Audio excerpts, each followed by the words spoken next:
নজর রাখবো পরবর্তী সংবাদে।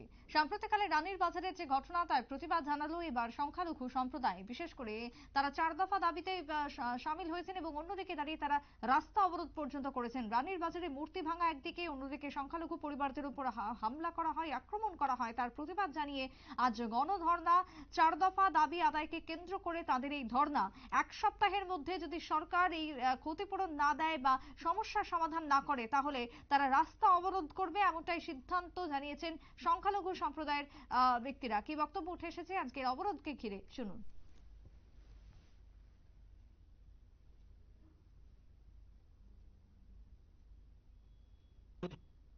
রানীর বাজার ঘটনাটা নিয়ে আমরা আজকে রানীর বাজার যেদিন ঘটনা হলো তারপর থেকে বিভিন্ন জায়গায় বিক্ষোভ কর্মসূচি করি।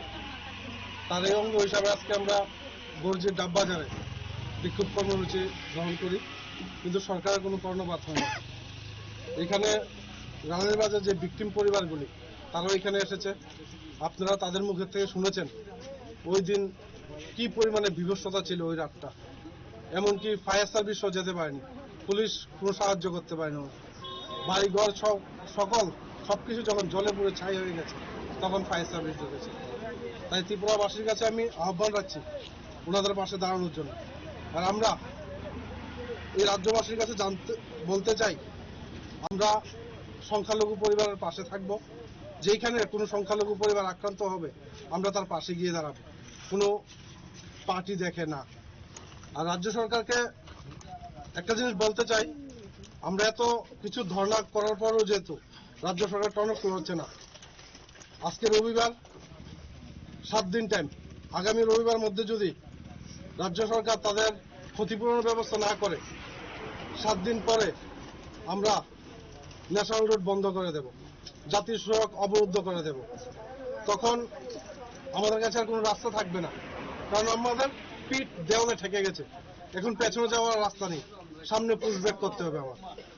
তাই রাজ্য সরকার যদি ভাবে যে সেটা ধমকি দিচ্ছি, ধমকি, আমরা 7 দিন দেখব। 7 দিনের মধ্যে যদি ক্ষতিপূরণ না পায় এই অসহায় পরিবারগুলি, কারণ তারা কোনো বিদেশি না, তারা এই রাজ্যেরই মানুষ, তাই এই রাজ্যের মানুষ, তাদের সহযোগিতা কাম্য। সরকার কোনো ধর্মের না, কোনো বর্ণের না, সরকার সকলের। আর সংখ্যালঘু মন্ত্রী, আপনার কাছেও আবেদন থাকবে, আপনি